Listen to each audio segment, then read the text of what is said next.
Bonjour à toutes et à tous, bienvenue dans votre rendez-vous quotidien avec G-Finance Umoa Markets, édition un peu particulière ce vendredi 18 avril 2025, puisque plusieurs grandes places boursières sont fermées aujourd'hui pour le Good Friday, Wall Street, Londres, Paris, Francfort. Rideau baissé, seule Tokyo reste ouverte. La bourse japonaise ne célèbre pas Pâques, mais la séance y reste comme souvent très calme. Du côté de la BRVM, elle sera également fermée ce lundi 21 avril, jour férié pour Easter Monday. Et petit rappel, G-Finance en profite aussi pour faire une pause. Pas d'épisode du 22 au 25 avril. On se retrouve en pleine forme le lundi 28 avril. Tour d'horizon African Zone UMOA. Banque de l'Afrique a dévoilé ses résultats 2024 hier à Abidjan. Une performance contrastée, croissance solide au Bénin et au Mali, mais des marges sous pression au Niger. Bonne nouvelle côté actionnaire. La politique de distribution est maintenue autour de 40 à 50% du résultat pour fidéliser le flottant. Côté emploi, l'Observatoire de l'UMOA a publié ses derniers chiffres. Le chômage urbain a reculé à 11,6% fin 2024, soit une baisse de 2,1 points en un trimestre. Chez les femmes, 14,6%, moins 2,8 points. Chez les hommes, 8,6%, moins 1,2 points. La reprise est surtout portée par le commerce et les services. Sénégal maintenant, où le Premier ministre Ousmane Sonko s'en est pris au CFA qu'il juge peu compétitif. Il appelle à une réforme monétaire graduelle à négocier d'abord avec les partenaires de l'UMOA, mais il précise si aucun consensus ne se dégage, le Sénégal prendra ses responsabilités. Dans la foulée, le programme avec le FMI est reporté au second semestre. Pas d'accord avant mai avec un démarrage possible en juin ou juillet. Le fonds insiste sur deux priorités, réévaluer la dette publique, proche de 100% du PIB, et réduire les subventions à l'énergie à 2% du PIB.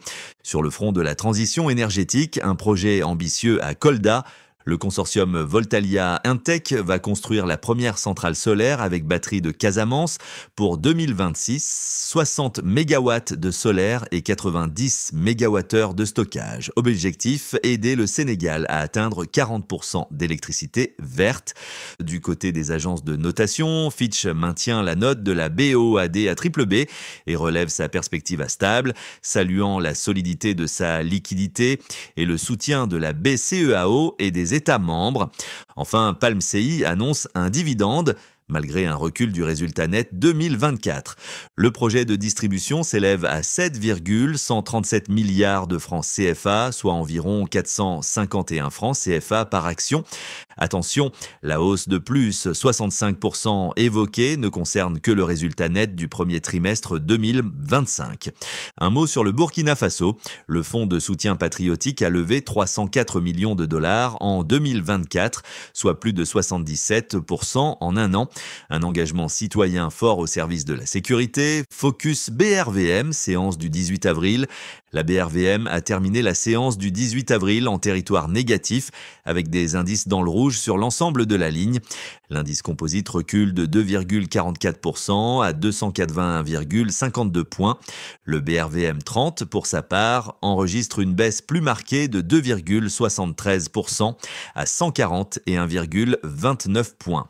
Enfin, l'indice Prestige cède 2,37% pour clôturer à 119,52 points.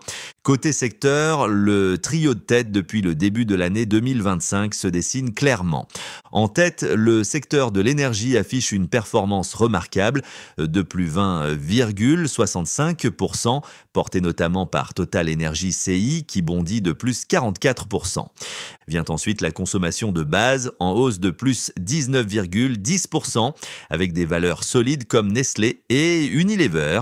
Enfin, le secteur industriel complète le podium avec plus 17,50 et 1%, tiré vers le haut par Filtisac qui s'envole littéralement à plus de 81% depuis janvier. Top du jour maintenant, Unilever CI brille avec une progression de plus 7,5% sur la séance, ce qui porte sa performance annuelle à plus 37,4%.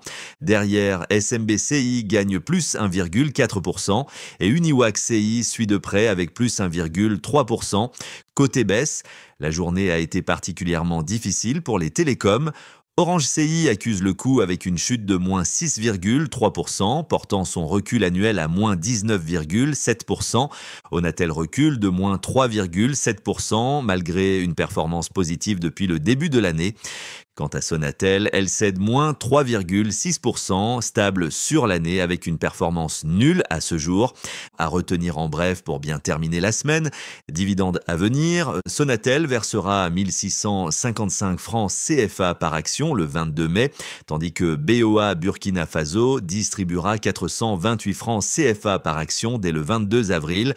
Côté publication, Sonatel a publié ses résultats du premier trimestre 2025 avec un EBITDA en hausse de 14%.